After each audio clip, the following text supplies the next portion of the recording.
स्वागत है एक बार फिर से। और आज हम चर्चा कर रहे हैं बांग्लादेश में जो तख्ता पलट हुआ है उसके बाद जो समस्याएं खड़ी होने वाली है या हो गई हैं उससे भारत कैसे निपटे, क्योंकि हमारा बहुत लंबा बॉर्डर लगता है, बहुत सारे वहाँ लोग हैं, मेरी नेक्स्ट पड़ोसी है, ग्राउंड से जुड़ा हुआ है, तो बहुत सारी चीज़ें एक साथ हो रही। और जो वहाँ की पूर्व पीएम है वो इस समय भारत में है, तो कई सारे सवाल हम लोगों ने भी डिस्कस किए। तनुजा जी, एक सवाल आपसे मेरा ये है कि हम तो बहुत मदद करते हैं, हमने श्रीलंका की बहुत मदद की, अफ़गानिस्तान में बहुत पैसे लगाए थे, नेपाल की तो इकॉनमी चलती है, अगर हम क्रूड पाम ऑयल का इंपोर्ट अपने रास्ते से रोक दे तो इकॉनमी ठप हो जाएगी उनकी, फिर भी वो हमारे साथ नहीं खड़े होते हैं।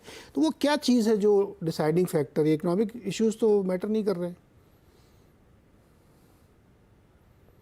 नहीं, देखिए बड़ा अच्छा आपने प्रश्न किया। बड़ा सिंपल है। अगर दक्षिण एशिया का नक्शा उठा के देखते हैं तो हमारा जो आकार है, साइज, और जिस हिसाब से खासतौर से हमने तरक्की करी है, और एक हम स्वतंत्रता 1947 से लगातार एक मजबूत लोकतंत्र है, और इसी को लेकर के जो आस पड़ोस के सारे देश है, छोटे हैं, आकार में भी छोटे हैं, अर्थव्यवस्था में छोटे हैं, उनके अंदर एक इनसिक्योरिटी की फीलिंग आ जाती है। अगर मैं बहुत छोटा हूं और मेरे पड़ोस में आकर के एक बड़ा हाथी खड़ा हो जाएगा, चाहे हाथी मुझे कोई नुकसान ना पहुंचाए, लेकिन मेरे अंदर डर पैदा हो जाता है कि कहीं ऐसा ना हो जाए, कहीं वैसा ना हो जाए। ये इससे ज्यादा और कुछ नहीं है। और कहीं ना कहीं हमसे, कहीं जैसे नेपाल का आपने जिक्र किया, हो सकता है कहीं हमसे गलतियां भी हो जाती हैं, उसका भी होता है। तो हमने बड़ा ध्यान रखना पड़ता है कि हम बहुत बड़े हैं, जब हम इनसे डील कर रहे हैं तो हमारा रवैया क्या होना चाहिए। कभी कभी वहां गलतियां भी होती है, कहीं हम गलती ना भी करें, लेकिन उसकी उनकी प्रतिक्रिया फिर भी ऐसी होती है।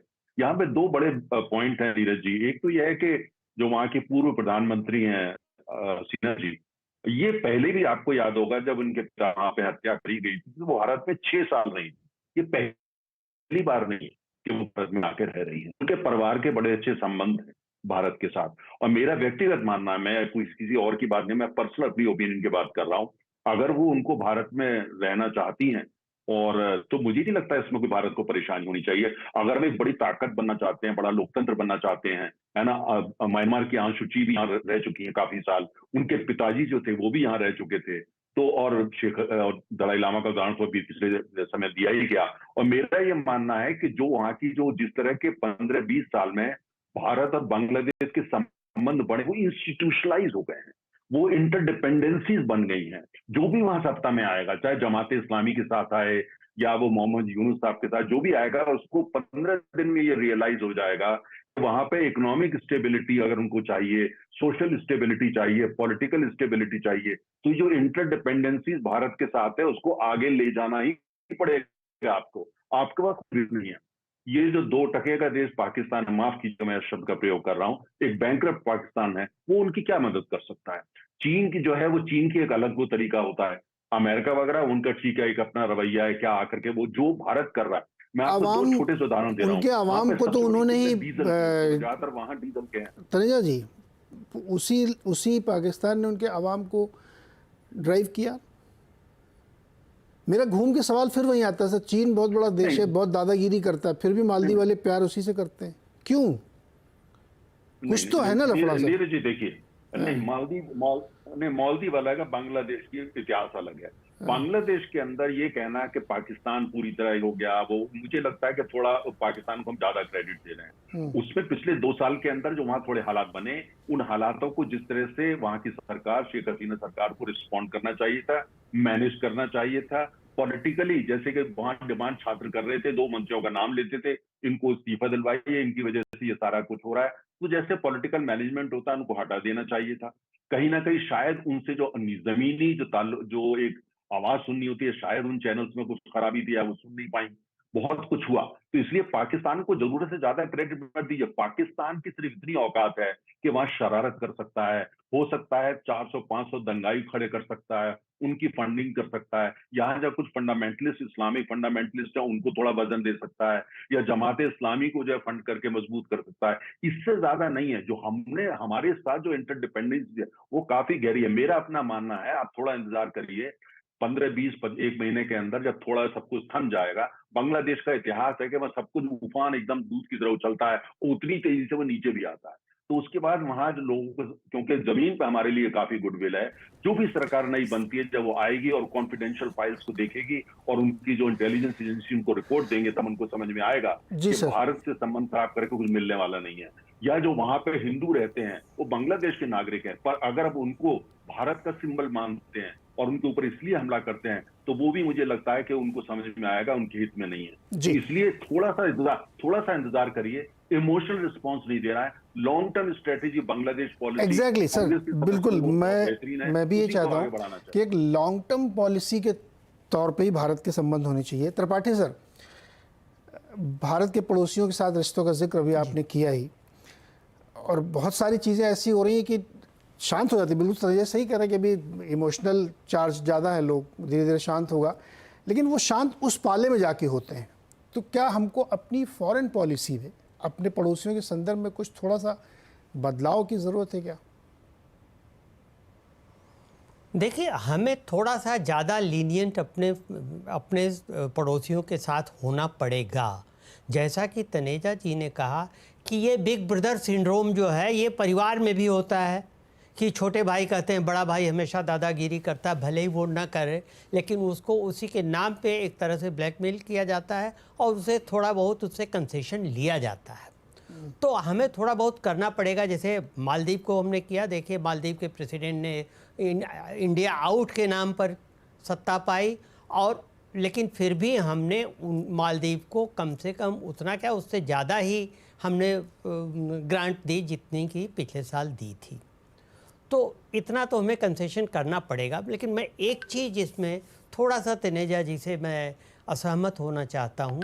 मैं यहाँ तक पूरी बात से उनकी सहमत हूँ कि देखिए, देर सबेर वहाँ की नेशनलिस्ट, बांग्लादेश नेशनलिस्ट पार्टी की गवर्नमेंट हो या कोई हो, उसको ये पता लग जाएगा, ये अंदाज़ा आ जाएगा कि भारत के बिना, भारत की मदद के बिना उनका काम नहीं चल सकता। क्योंकि पाकिस्तान तो आर्थिक मदद करेगा नहीं, खुद ही कंगाल है, तो वो कहाँ से आर्थिक मदद करेगा। चीन आर्थिक मदद के नाम पर अपना डेट ट्रैप का मकड़जाल कर्ज का लगाएगा। तो अंततः भारत को ही मदद करनी पड़ेगी, ये बांग्लादेश को पता है। या हो सकता है कभी थोड़ा बहुत अमेरिका मदद कर दे, लेकिन ये वही बात है कि ये देर सबेर समझ में आएगा।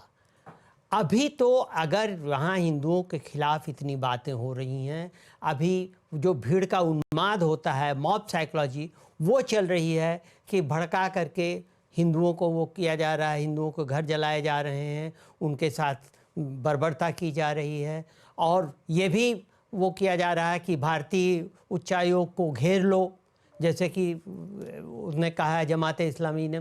तो अभी जो हो रहा है उस दिशा में मुझे नहीं लगता कि हमें दलाई लामा की तरह या पिछली बार जब हमने शेख हसीना को दिया था शरण, उसकी तरह इस बार भी शरण देना चाहिए। क्योंकि ये बहुत ही फिर तुरंत इसमें आग भड़केगी, और उस हालत में पता नहीं अगली सरकार जब आएगी तब की बात हो जाएगी, तब तक देर न हो जाए। इसलिए हमें कुछ इस मामले में वेट एंड वॉच करना चाहिए शरण देने से पहले। जी जी। शिवकांत सर, ये बताइए, लंदन के अखबारों ने इस घटना में क्या लिखा, वो कैसे देख रहे हैं?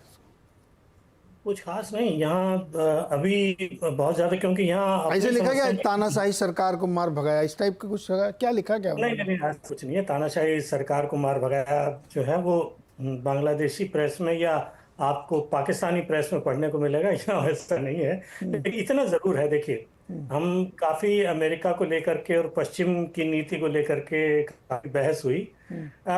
एक बात जो है वो हमें याद रखनी चाहिए कि दोनों, चाहे यूरोप हो चाहे अमेरिका हो, जियो स्ट्रेटेजिक जो बांग्लादेश की भूमिका है उस इलाके में, ये उसको माने बगैर नीतियां नहीं बनती। और जियो स्ट्रेटेजिक उसके महत्व को जानते हुए कभी भी न अमेरिका न यूरोप ये कोशिश नहीं करेगा कि वहां कोई इस्लामी सरकार आ जाए और अस्थिर सरकार आ जाए, जमात जैसी सरकार आ जाए। ये जरूर है कि जब लोकतंत्र होता है, और वो भी 15 साल से चला आ रहा लोकतंत्र होता है, तो उससे कुछ उम्मीदें होती हैं, और जब उम्मीदों पर खरा नहीं उतरता है, अब हजारों लोगों को इन्होंने कैद कर रखा है, पता नहीं 12,000 हैं या कितने हैं, जो अकेली विपक्षी पार्टी, बड़ी विपक्षी पार्टी, उसकी नेता को जेल में डाल दिया। अब वो सही है गलत है वो अलग बात है, लेकिन वो तो जेल में है ना। और दूसरी बात, जो तीसरी पार्टी थी जमात इस्लामी, उसके नेता भी जेल में है। और ऊपर से जब छात्र आंदोलन हुआ तो आपने जो है 400 के आसपास लोग मार दिए और जेल में डाल दिए। तो इस सब की तो आलोचना होगी। तो किसी भी लोकतंत्र में, जिस तरह का अमेरिका का लोकतंत्र है, उसमें आलोचना होती है। तो ये नहीं चाहते हैं कि उनकी जगह जो है वो सैनिक तख्तापलट हो जाए। और असल में हुआ यही है, वकारुज़्ज़मा इन्हीं के पाले हुए हैं, शेख हसीना के। ये इन्हीं के जो है वो सैनिक सलाहकार थे और दूर के रिश्तेदार भी लगते हैं। तो बड़ी उम्मीद से उन्होंने उनको सेनाध्यक्ष बनाया और उन्होंने उनकी पीठ में छुरा घोंपा है। और असल में शेख हसीना को छात्र आंदोलन की वजह से भागना नहीं पड़ा है, सेना के असहयोग की वजह से भागना पड़ा है। तो ये सेना का तख्ता पलट। ये अलग बात है कि सेना जो है आगे न आकर के छात्रों को आगे करके ये सब करा रही है।